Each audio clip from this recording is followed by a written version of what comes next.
canal del Congreso y CESOP.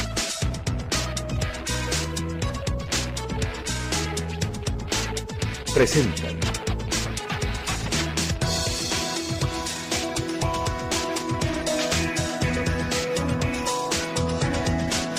A Fondo.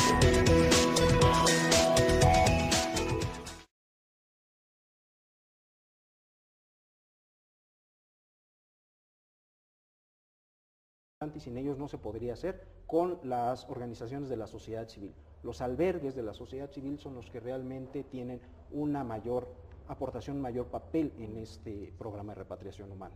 Oh, perfecto. Diputada, ¿qué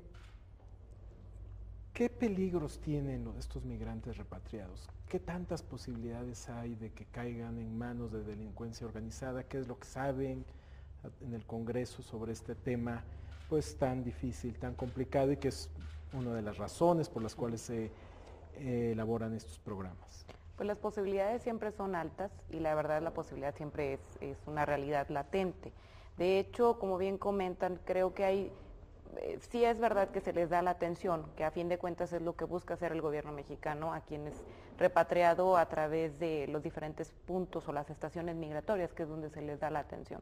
Pero también es cierto que no es suficiente desde el momento en que la sociedad civil tiene que ejercer una acción de participación para complementar la tarea del gobierno. Entonces, es verdad que todos los esfuerzos que se hacen, bueno, pues se hacen de la mejor manera y surgen de una manera bien intencionada, puesto que por eso están operando. Mas, sin embargo, también es cierto que no se les puede retener mucho tiempo hasta que están en su lugar de origen, y también es cierto que hay gente que se va. O sea, no está, si están en una casa del migrante, que es de sociedad civil, no los pueden tener mucho tiempo, no son más de 3 días antes de que les puedan dar alguna atención y tengan que salir.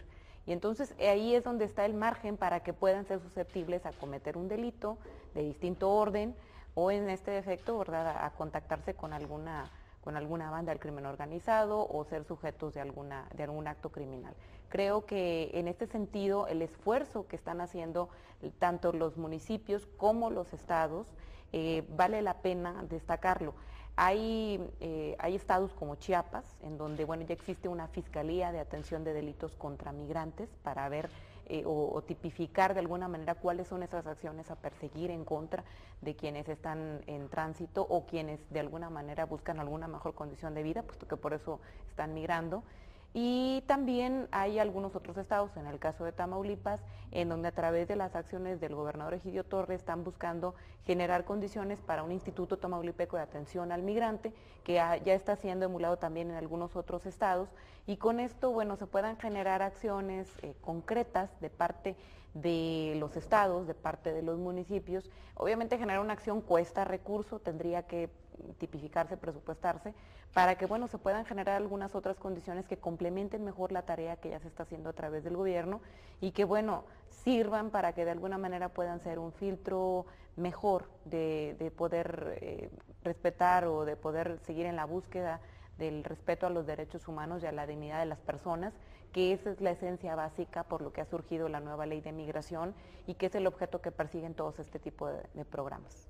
Muy bien. Juan Carlos, ¿qué tantas posibilidades o cuáles son las cifras que se tienen de reincidencia? Es decir, estos migrantes que no entran a los Estados Unidos, que llamamos migrantes repatriados, ¿cuántos intentan regresar a los Estados Unidos?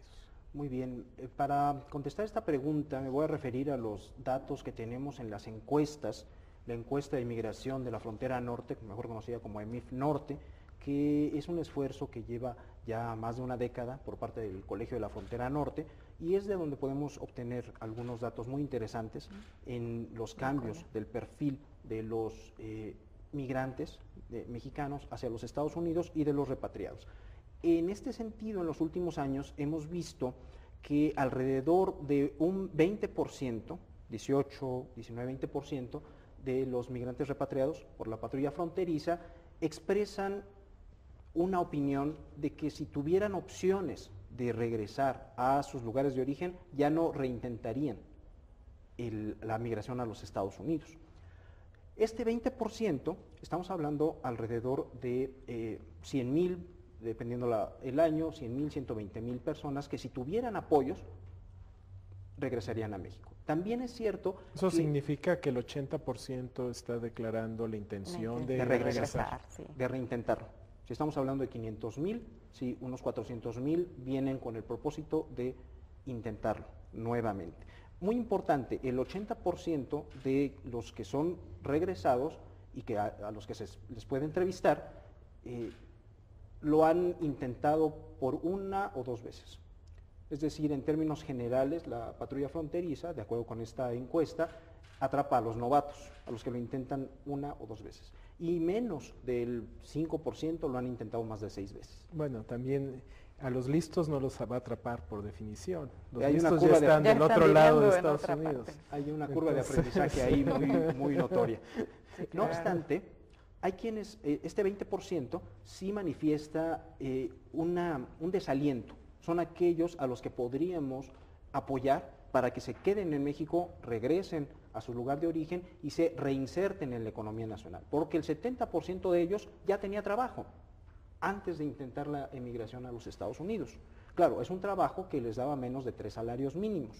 Calculamos, de acuerdo también con un módulo que se implementó o que se puso en operación en la encuesta del 2008, si mal no recuerdo, se les preguntó cuánto necesitan ganar para quedarse en México. La respuesta yo la calculaba en unos 5 salarios mínimos aproximadamente, no, es de 7. 7 salarios mínimos en términos generales sería suficiente para que no intentaran ir a los Estados Unidos, sino que se queden en México. El 20% de estos repatriados dicen si me apoyan con algo, ¿sí? Con opciones de trabajo, con opciones de empleo, con certificación de los conocimientos adquiridos, o bien simplemente con el pasaje para sus lugares de origen, se quedan en México. Y eso es lo que hemos estado viendo. También hay unas cifras. Pero no hay cifras duras, o sea, No hay todos cifras son duras. de intención, Cierto. porque como alguien que se dedica al tema de las encuestas, Tú del puedes saber dicho que al no hay. hecho hay mucho trecho. O sea, Cierto. si te dicen 7 salarios mínimos, que sería un incentivo para quedarse, en realidad con mucho menos estarían quedándose si lo tuvieran, ¿no? Probablemente. Entonces más quizás está un poco inflado el reporte del 80% que expresa. Porque también, hasta donde tengo entendido, la patrulla fronteriza también tiene los datos, porque ellos son, al final de cuentas, quienes cuando los atrapan, registran quién es y si los vuelven a atrapar, pues naturalmente que pueden identificar cuántos de ellos ya son recurrentes, Cierto. ¿no? Claro. Esa es otra cifra que creo es también una cifra dura, pero como dices tú, pues también no son los más listos, ¿no? Son aquellos que atrapan, ¿no? O los que lo hacen por primera vez, todavía no conocen bien los caminos, no han medido el esfuerzo físico que requiere, les hacen creer que con un garrafón de un galón de agua pueden caminar 3 días, a la hora se les termina y ya no saben qué hacer. Las plantas de los pies, verdaderamente, es algo lamentable, es algo que conmueve el corazón, ver cómo llegan con los pies destrozados, los zapatos verdaderamente inutilizables y su vestimenta. También requieren apoyos en ese sentido, las organizaciones de la sociedad civil en muchas ocasiones se lo proveen. Entonces todo eso, que es parte de con lo que se enfrentan en primer momento, después ya van mejor preparados, incluso tanto material como psicológicamente.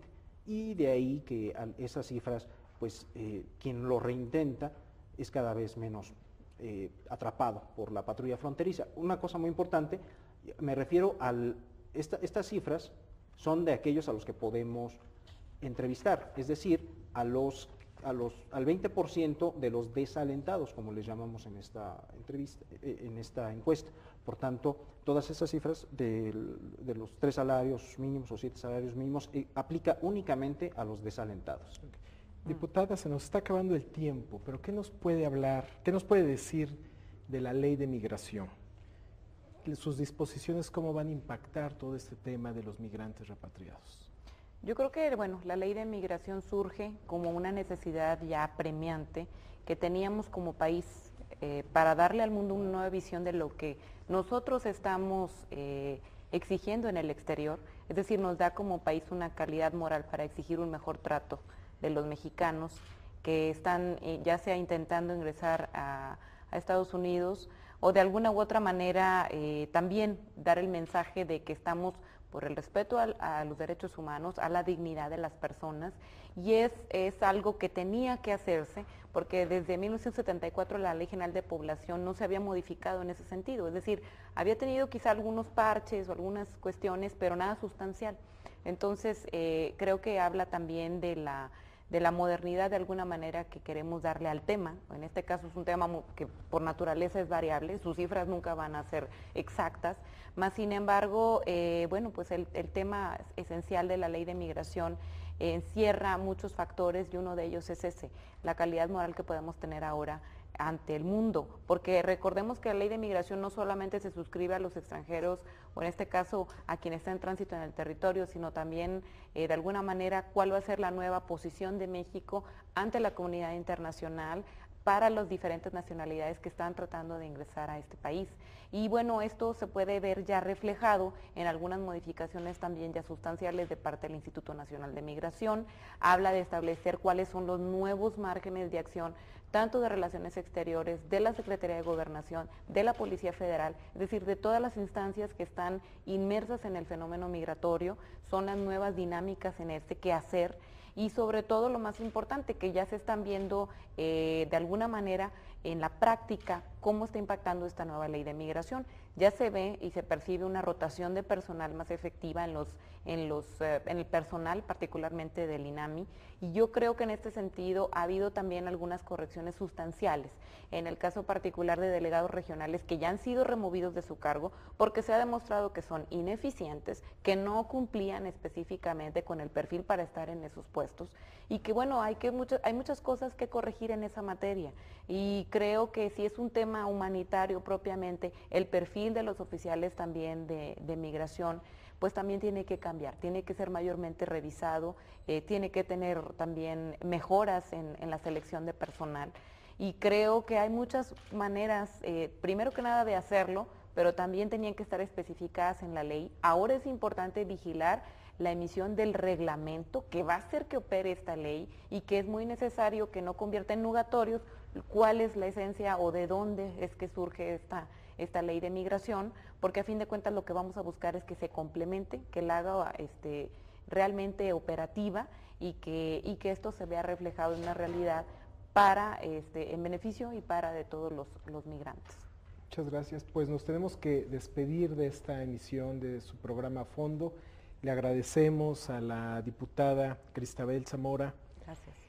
Diputada del PRI, secretaria de la Comisión de Población, Fronteras y Asuntos Migratorios de la Cámara de Diputados, su presencia. Muchas gracias. No, al contrario, gracias a todos por invitarme. Al doctor Juan Carlos Calleros, investigador del Instituto Nacional de Migración, también muchas gracias. Muchas gracias. Y esperamos a ustedes volverlos a ver la siguiente semana. En la pantalla aparecen nuestro correo electrónico, así como los teléfonos para que nos hagan llegar su opinión y comentarios. Hasta la próxima. Canal del Congreso, el canal de la Unión, presentó.